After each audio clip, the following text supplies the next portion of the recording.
अनमोल वचन।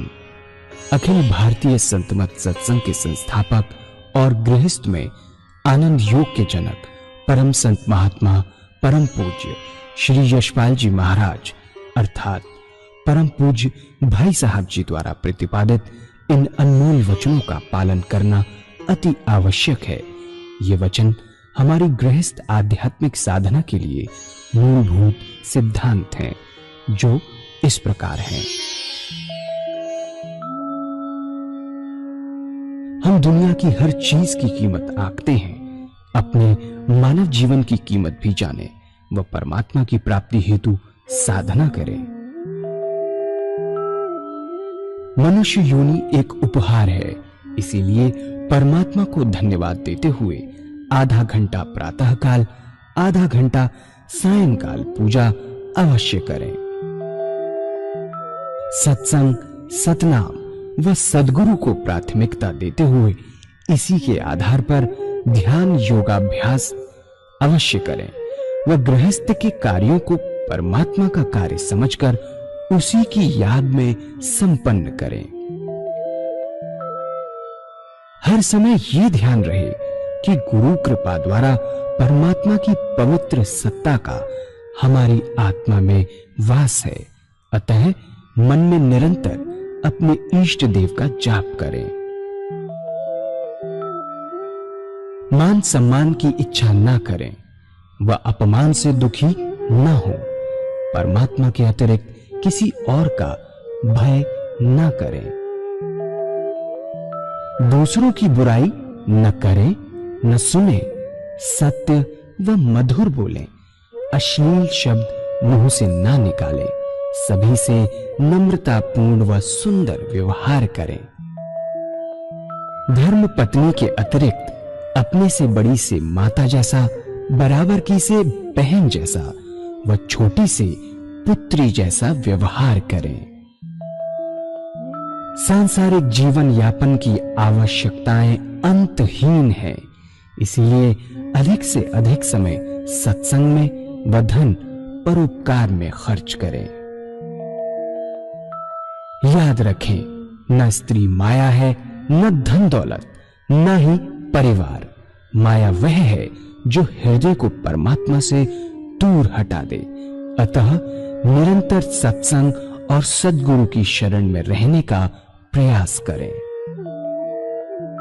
भोजन अपने इष्ट को अर्पण कर प्रसाद रूप में परमात्मा की याद में करें।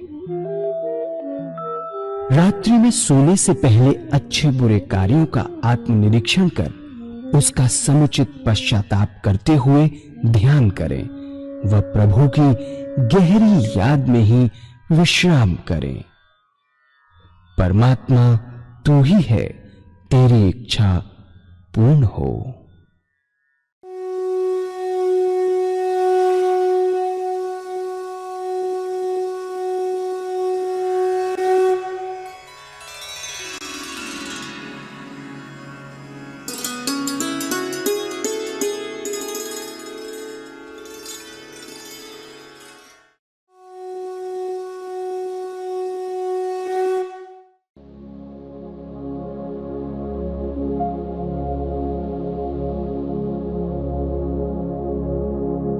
जय सद्गुरुदेव जय पद शरणम श्रेयशरू चरणों शरणम। और तीसरी बात क्या है कि इन संतों ने बड़ा भारी जोर दिया स्वादेंद्रिय निग्रह पर। जब तक स्वाद पर कंट्रोल नहीं होता तब तक आत्मा की सारी इंद्रियों पर कंट्रोल नहीं होता। आत्मा की सारी इंद्रियों पर कंट्रोल करने के लिए बड़ा सुंदर तरीका संतों ने बताया। बहुत से महात्मा बहुत कष्ट उठाते हैं स्वाद पर कंट्रोल करने के लिए। कोई फीका खाता है, कोई मीठा छोड़ता है, कोई सारी चीजें मिलाकर खाते हैं। बहुत से महात्मा बहुत कष्ट उठाते हैं स्वाद पर कंट्रोल करने के लिए। कोई कोई महात्मा तो सारी जिंदगी घास घोट कर पीते हैं जिससे और चीजों का स्वाद ना आए। हमारे सदगुरुओं ने बड़ा सुंदर तरीका बताया कि आप परमात्मा की याद में डूबकर भोजन कीजिए, ऑटोमेटिक स्वाद इंद्रिय निग्रह हो जाएगा। स्वादों से आप ऊपर उठ जाएंगे। आपके पूजा के 2 घंटे हो गए, आधा घंटा सुबह पूजा, आधा घंटा सायंकाल पूजा, आधा घंटा दोपहर भोजन, आधा घंटा रात्रि भोजन, 2 घंटे का समय। उसके बाद हर मनुष्य सोता है, और सोने में 6 घंटे सब लगाते हैं। कोई 6 घंटे सोता है, कोई 4 घंटे सोता है, कोई 5 घंटे सोता है, कोई 8 घंटे सोता है। सोते सब है। औसतन 6 घंटे लगा लीजिए कि सोता है। अगर सोने से पहले 20 मिनट परमात्मा को दे दें तो बहुत बड़ी बात हो जाएगी। क्या विहार की शुद्धि हो जाएगी। भगवान श्री कृष्ण ने विहार की शुद्धि पर बड़ा भारी जोर दिया। कैसे होगी इसका तरीका इन संतों ने बताया कि जब दुनिया के सारे काम समाप्त हो जाएं, आप अपनी चारपाई पर बैठिए। आसन लगाने की जरूरत नहीं है, बैठकर 2 काम कीजिए। पहला, आत्मनिरीक्षण। अपनी आत्मा से पूछिए कि आज कोई आपसे अच्छा काम बना जिससे दूसरी आत्मा प्रसन्न हुई हो। अगर ऐसा कोई परोपकार का काम आपसे बना है तो अपने इष्ट देव के अर्पण कर दीजिए कि हे प्रभु, आपने किया, आपकी दया कृपा से हुआ। इस सेवक में कहाँ शक्ति है कि कैसे इससे काम बने।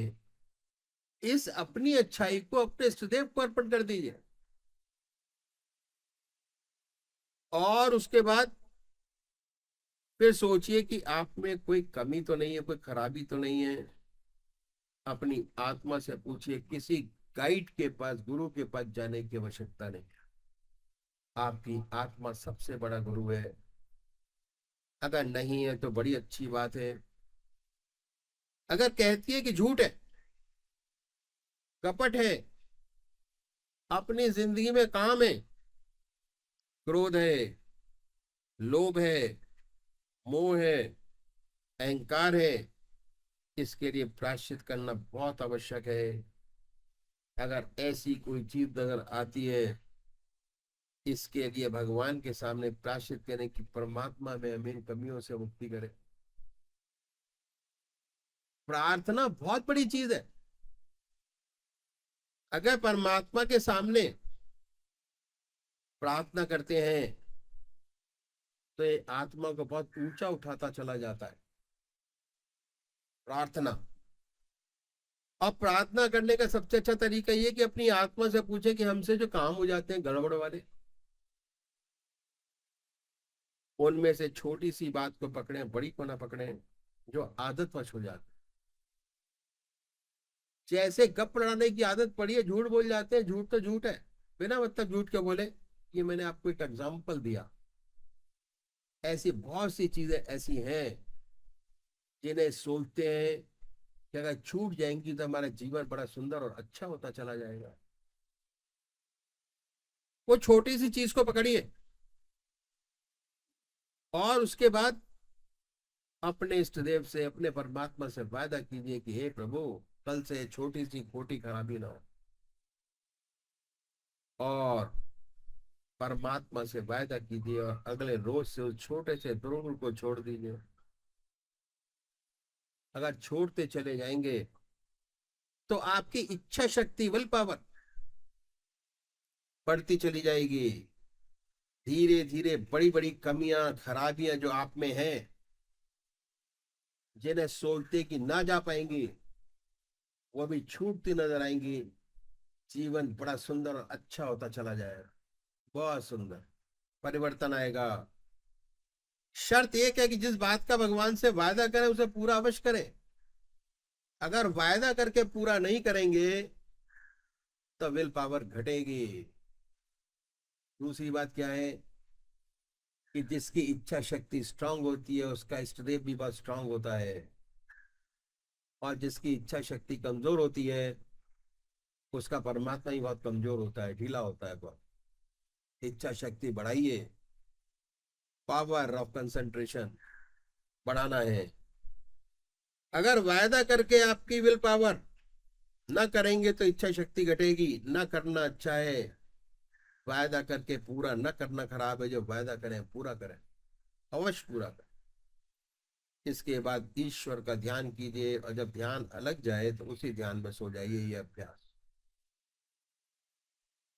अगर ये अभ्यास करेंगे, ऐसे बहुत से चीजें हैं आपको लाभ मालूम होंगे। जो ऐसे भाई बहन हैं जिन्हें डरावने सपने आते हैं, ऊट पटांग सपने आते हैं, डरते हैं सोते हुए, वो खत्म हो जाएंगे, बंद हो जाएंगे। नींद अच्छी आएगी, बेखबर होके सोएंगे। फिर जब ये अभ्यास और बढ़ेगा तो आपके सपने बदल जाएंगे। सुंदर सुंदर सपने आएंगे। आप देखेंगे कि पूजा कर रहे हैं। कभी कभी देखेंगे आप अपने इष्ट देव के मंदिर में बैठे हैं, अपने इष्ट का दर्शन, अपने गुरु का दर्शन, सत्संग में बैठे हैं। जब साधक और तरक्की करता है तो बड़े सुंदर अनुभव खुलते हैं। सोते सोते अनंत सूर्य का प्रकाश नजर आएगा। सारा शरीर विद्युत से उत्पुत महसूस होता है। जब ऐसा साधक सोकर उठता है तो वास्तव में उसके शरीर से बिजली दौड़ रही होती है। बड़ा अचंभा होता है, बड़ी हैरत होती है। ऐसा साधक जिस ध्यान में सोता है, जब उठता है तो उसी का ध्यान बना होता है। उसके मुख से परमात्मा का नाम निकलता है।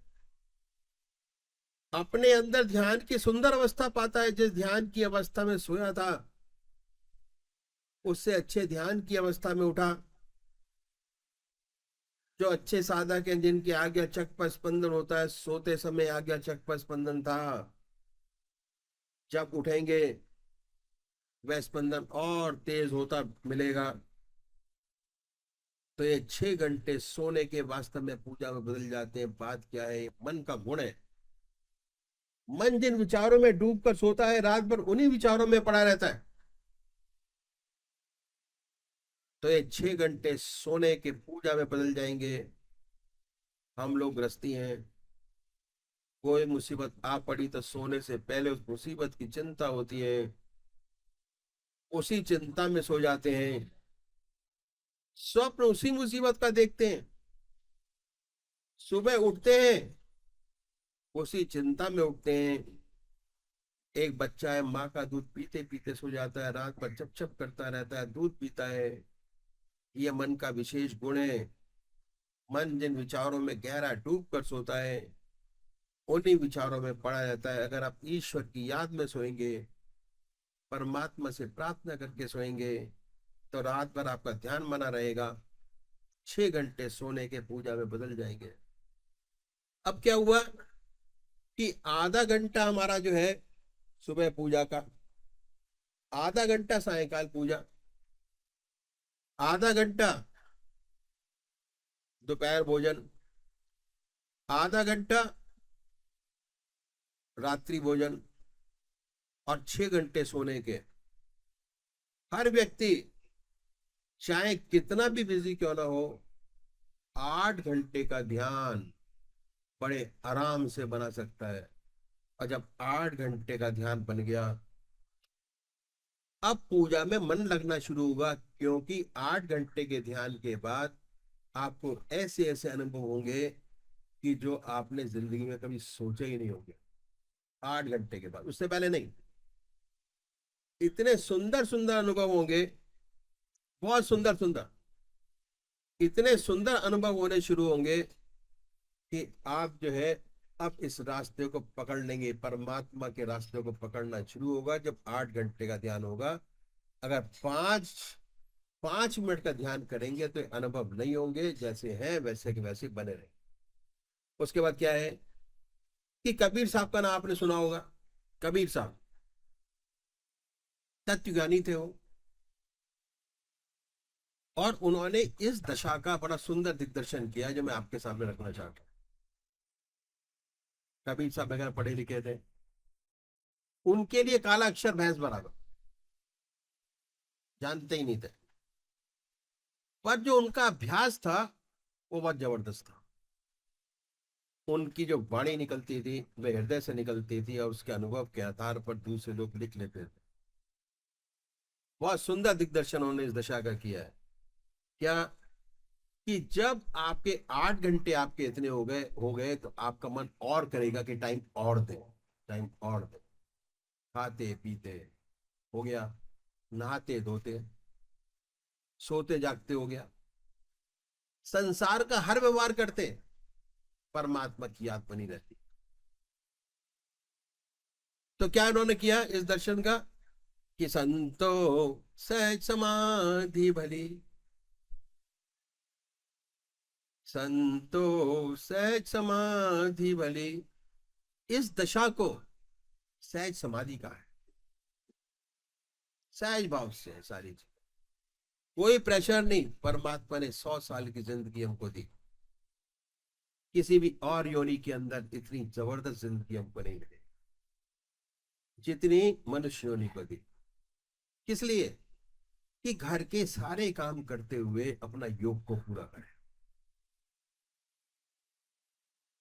जिसके लिए भेजा उसको पूरा करें।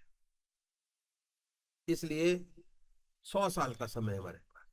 तो कहते हैं संतो सहज समाधि भरी। इस दशा को सहज समाधि का है कि बड़े प्यार से सारी चीजें चल रही, सहज भाव से, कोई टेंशन नहीं, कोई प्रेशर नहीं। अगर इसके अंदर भी प्रेशर दिया या टेंशन ली तो जिंदगी बेकार। बड़े आराम और बड़े आराम से जिंदगी चलती है। सारे काम बड़ी सुंदरता से पूरे होते चले जाते हैं, चाहे कितना कठिन से कठिन कार्य हो, सारे काम बड़े आराम से चलते हैं। कि संतो सहज समाधि भरी, गुरु कृपा जिस दिन से जागी, निश दिन अधिक चली। इस दशा को सहज समाधि कहा है। निरंतर ईश्वर की याद, पूरा ज्ञान है और ध्यान भी बना हुआ है। ध्यान भी है, आज्ञा चक्र पर स्पंदन भी हो रहा है और काम भी हो रहा है। एहसास है कि परमात्मा की याद है और काम भी है। कहा है कि संतो सहज समाधि भरी, गुरु कृपा जिस दिन से जागी, निश दिन अधिक चली। ये सहज समाधि की अवस्था बड़ी सुंदर है और ये मन की एकाग्रता से आती है। कंसंट्रेशन ऑफ माइंड, चित्त की एकाग्रता से, अपनी मेहनत से।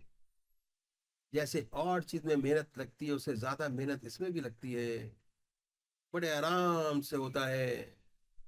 असंभव है, लेकिन जिसके अंदर जिज्ञासा है, चेतना है इस चीज को पाने की, वो अपने टाइम पर पूरी कर लेता है बड़े आराम से। असंभव ही है। लेकिन अगर ऐसे संत की सोहबत मिल जाए जिसका हृदय निरंतर परमात्मा की याद में लगा रहता है, ऐसे व्यक्ति की संगत मिल जाए तो काम बहुत जल्दी हो जाता है। उसकी सोहबत से ध्यान बनने लगता है, उसको देखने से ध्यान बनने लगता है। तो उसके सानिध्य से ध्यान बनता है।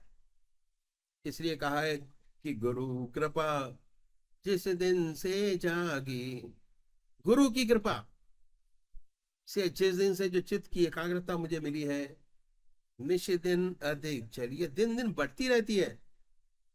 और चीज में घटान है, इसमें बढ़ोतरी है। हर चीज घटती चली जाती है, ये चीज ऐसी है कि इसमें बढ़ोतरी होती चली जाती है। जैसे जैसे खाली समय परमात्मा को देते चले जाते हैं, जैसे जैसे अभ्यास में डूबते जाते हैं, आपकी पहुंच और गहरी होती चली जाती है और अधिक आनंदमय अवस्था बनती चली जाती है। इसलिए कबीर साहब ने कहा है, बहुत सुंदर है, कि संतो सहज समाधि भली, गुरु कृपा जिस दिन से जागी, निश दिन अधिक चली। आगे कहते हैं कि जय जय डोलऊं सो परिक्रमा, जो कुछ करऊं सो सेवा, जब सोऊं तो करऊं दंडवत पूजऊं और न देवा, संतो सहज समाधि बली, गुरु कृपा जिस दिन से जागी, निश दिन न दिख चली, जह जह डोलऊं सो परिक्रमा, जो कुछ करऊं सो सेवा, जब सोऊं तो करऊं दंडवत पूजऊं और न देवा। कहते हैं कि जहां जहां ऐसा व्यक्ति चलता है वो परिक्रमा करता है, और जो कुछ करता है वह सेवा करता है। जय जय डोलऊं सो परिक्रमा, जब हम मंदिर में भगवान की परिक्रमा करते हैं तो भगवान को झरोकों से निहारते जाते हैं, भगवान के ध्यान में परिक्रमा करते हैं। जब ये साधक चलता है तो प्रभु की गहरी याद में डूब कर चलता है, चल नहीं रहा, परमात्मा की सच्ची परिक्रमा कर रहा है। जो कुछ करूं सो सेवा, सच्ची सेवा बनती है, बहुत बड़ी सेवा होती है। संसार के दावानल से झुलसे आते हैं, आए बैठे शांति लेकर जाते हैं, शांति और आनंद लेके जाते हैं, बहुत बड़ी सेवा होती है। जो कुछ करूं सो सेवा, सुख शांति लेकर जाते हैं। कैसी सच्ची सेवा है, दूसरे की आत्मा खिलती है, सच्ची सेवा होती है। जय जय डोलऊं सो परिक्रमा, जो कुछ करऊं सो सेवा, जब सोऊं तो करऊं दंडवत पूजऊं और न देवा। ऐसा व्यक्ति जब सोता है, मैं भगवान की गहरी याद में डूब कर सोता है, वो सो नहीं रहा, सोता नहीं है। जब हम मंदिर में जाते हैं, भगवान को साष्टांग दंडवत प्रणाम करते हैं, उस समय हर व्यक्ति का हृदय परमात्मा में लगा होता है, चाहे किसी को भी मानता हो, परमात्मा की याद में डूबा होता है। उस क्षण कोई दूसरा विचार नहीं आता, बड़ी श्रद्धा से भगवान को दंडवत प्रणाम करते होते हैं। उस क्षण परमात्मा को दंडवत प्रणाम कर रहे हैं। इस साधक का हृदय जब वो सोता है, परमात्मा की गहरी याद में डूब कर सोता है, वो सो नहीं रहा, परमात्मा को दंडवत प्रणाम कर रहा है। जब सोऊं तो करऊं दंडवत पूजऊं और न देवा।